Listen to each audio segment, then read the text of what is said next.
I started collecting comics back in 1978, which is about 40 years ago, give and take. The first comic book that I remember buying was in 1978. It was Fantastic Four, number 212, by a famous artist that's still working today. His name is John Byrne. And the reason that I entered the world of comics was because I just liked the artwork that I would see. I also enjoyed the stories as I got older and I could understand it. And I also like how it took you away from the everyday happenings of, say, going to school and playing with your friends. And by buying the comic book, you were able to enter different worlds. So I started off collecting comic books.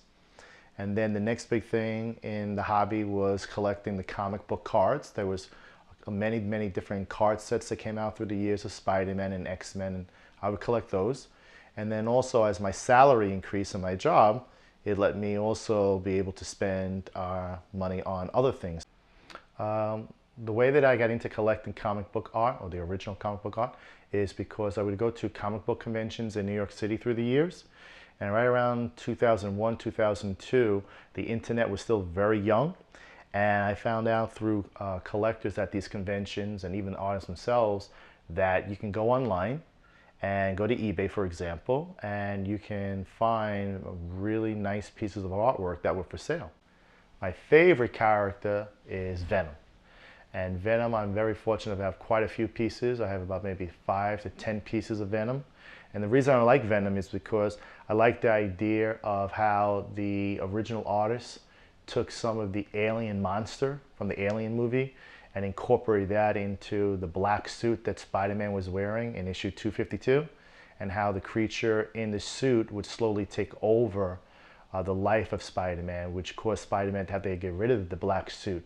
And when he got rid of the black suit, that created Venom.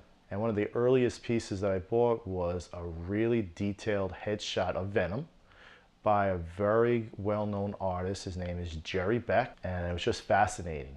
And I just loved it. I bought it, and it's one of my treasured pieces. I have another piece by Angel Medina that I really enjoy, and there's like 2 or 3 Mark Bagley pages that I have. So I've been very fortunate.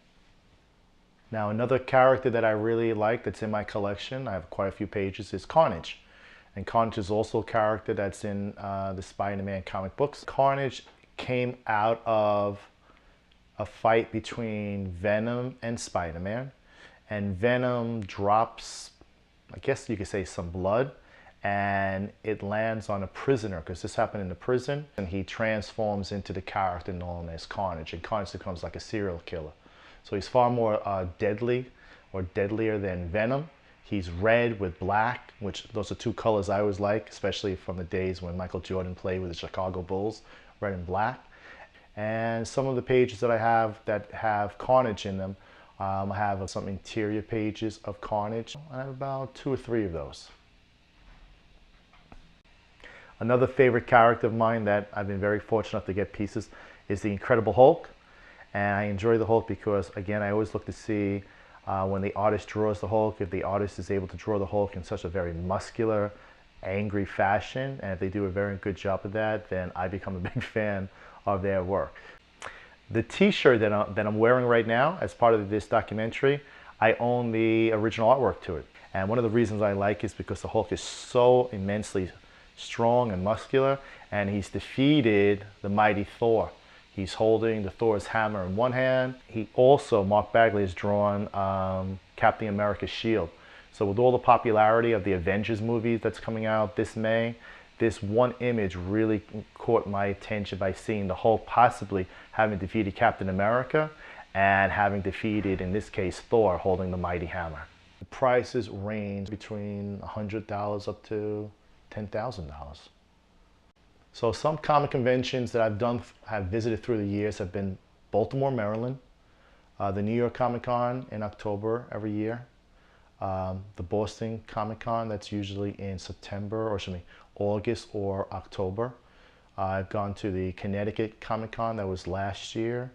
I've done the Pittsburgh Comic Con. I've done the Philadelphia Wizard Show. And I think I've also done 1 or 2 others, but that's enough.